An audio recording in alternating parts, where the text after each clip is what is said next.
Alors, bonsoir à tous, je suis heureux d'être ici ce soir parmi vous pour vous présenter notre service innovant. Donc l'industrie a une mauvaise image. Alors l'image que vous allez voir dans quelques secondes, elle est un peu caricaturale, mais encore aujourd'hui, industrie rime avec pollution, travail à la chaîne et précarité. Mais pourtant les choses changent. Et l'innovation que je vais vous présenter ce soir, elle participe à ce changement en apportant une solution innovante et collaborative pour une problématique récurrente des entreprises industrielles, les fluctuations des charges d'activité. Alors une entreprise qui est en surcharge, elle va avoir besoin de ressources humaines pour renforcer ses équipes et besoin de ressources matérielles pour augmenter ses capacités de production. Alors aujourd'hui, qu'est-ce que peut le faire cette entreprise? Elle peut se tourner vers l'intérim, elle peut se tourner vers les loueurs de matériel, mais ce sont des solutions qui sont coûteuses, surtout lorsqu'on a une petite structure. A l'inverse, lorsqu'elle va se retrouver en sous-charge d'activité, eh bien là, elle va avoir des ressources disponibles, des ressources humaines en sous-activité et des ressources matérielles qui vont être sous-utilisées. Et là, il n'y a pas beaucoup de solutions. On a éventuellement le chômage technique, mais c'est plutôt en dernier recours. Donc on voit bien qu'aujourd'hui, les fluctuations d'activité, c'est vraiment impactant pour les entreprises industrielles et que les solutions, elles sont soit coûteuses, soit inadaptées. Voilà. Alors dans votre vie, vous êtes aussi amené à gérer des ressources, vos ressources d'utilisation de votre voiture, l'utilisation de vos objets. Et l'économie collaborative, elle vous offre aujourd'hui des solutions. Vous pouvez covoiturer, vous pourrez partager vos objets, vous pouvez même partager vos toilettes. Alors, sans aller jusque-là, Factories va faire rentrer l'économie collaborative dans l'entreprise, en permettant aux entreprises qui sont en sous-charge d'activité de mettre à disposition leurs ressources pour des entreprises en surcharge. Elles vont partager leurs ressources humaines et matérielles. Alors on va revenir quelques instants à nos deux entreprises du début. L'entreprise en surcharge, elle a besoin d'une ressource. Elle a par exemple besoin d'un soudeur. Et ce soudeur, cette compétence, elle existe dans l'entreprise voisine qui est en sous-charge. Alors comment ça va se passer, le partage de ressources humaines? Eh bien c'est très simple. Le soudeur dans l'entreprise en sous-charge va aller travailler pendant une période définie dans l'entreprise qui est en surcharge d'activité. Il va intégrer son équipe, il va exercer son savoir-faire comme s'il faisait partie de l'équipe, mais lui, il reste salarié de son entreprise. Son contrat de travail, ses salaires, tous ses avantages, ils restent les mêmes qu'avant de faire sa mission. Donc, à la fin de la mission, il va réintégrer son entreprise et il va récupérer son poste comme il était avant qu'il parte. Donc on voit bien que ce partage de ressources humaines, il est tout à fait sans risque pour le salarié.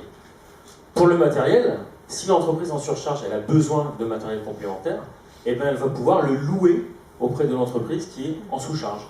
Ça peut être du matériel transportable, on peut par exemple louer pour 2 semaines une nacelle ou un poste de soudure, et ça peut être aussi du matériel non transportable. Et là on parle de temps machine, c'est-à-dire que les équipes de l'entreprise en surcharge vont aller travailler dans l'entreprise en sous-charge pour réaliser leurs tâches.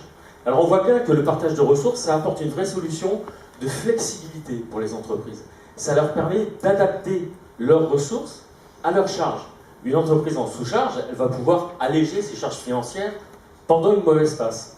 Quand l'entreprise en surcharge d'activité, elle va bénéficier de renforts à des coûts optimisés. Donc on est vraiment sur un système qui est gagnant-gagnant pour les entreprises. Et c'est gagnant pour les entreprises, mais c'est aussi gagnant pour les salariés. Le salarié, il va éviter une période d'inactivité. Il va pouvoir développer ses compétences dans un nouvel environnement et en fait, il va vraiment développer son employabilité. Alors concrètement, comment ça marche? Eh bien, il faut que les entreprises, elles sachent quelles sont les ressources disponibles ou demandées autour d'elles et qu'elles puissent entrer en relation avec les entreprises demandeuses ou qui offrent des ressources. Donc ça, c'est la plateforme internet, factories.fr. Une fois que la mise en relation est faite, eh bien, ce sont les équipes de Factories sur le terrain, donc c'est des équipes qui sont structurées en réseau d'agences, qui vont prendre le relais pour accompagner les entreprises dans la contractualisation, qui vous en doutez bien très importante, et la réalisation des partages. Donc dans le service de partage de ressources, c'est quelque chose qui doit être une expérience positive, une expérience valorisante et surtout une expérience sans risque. Donc comme dans la plupart des services collaboratifs aujourd'hui qu'on voit dans le monde des particuliers ou dans le monde de l'entreprise, la pierre angulaire de ces services, c'est la confiance. Alors pour faire un petit peu de publicité, un peu d'autopromotion, on a lancé la première agence Factories au mois de septembre 2014 à Angers. C'est donc l'agence qui est pilote, qui nous permet de tester le partage de ressources sur la région des Pays de Loire. Mais il faut que ce service de partage de ressources soit disponible pour toutes les entreprises, partout en France. Donc dès 2015, on va démarrer 3 nouvelles agences. Une agence dans le Nord, une agence sur l'Île-de-France, une agence à Rhône-Alpes. Et on va ensuite lancer, d'ici à 2018, 12 nouvelles agences pour couvrir l'essentiel des bassins industriels français. Voilà. On voit les prochaines implantations.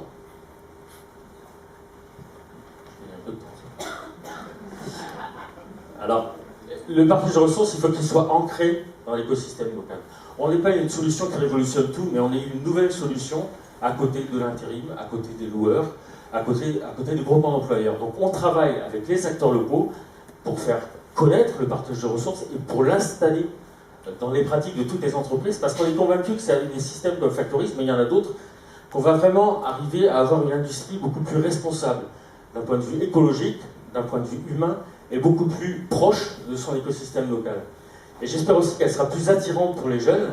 Et pour conclure, je prendrai le titre d'un ouvrage qui vient de sortir, qui est édité par la Fabrique de l'Industrie, et qui s'appelle L'Industrie, notre avenir.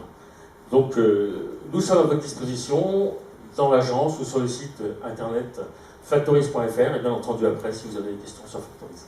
Merci.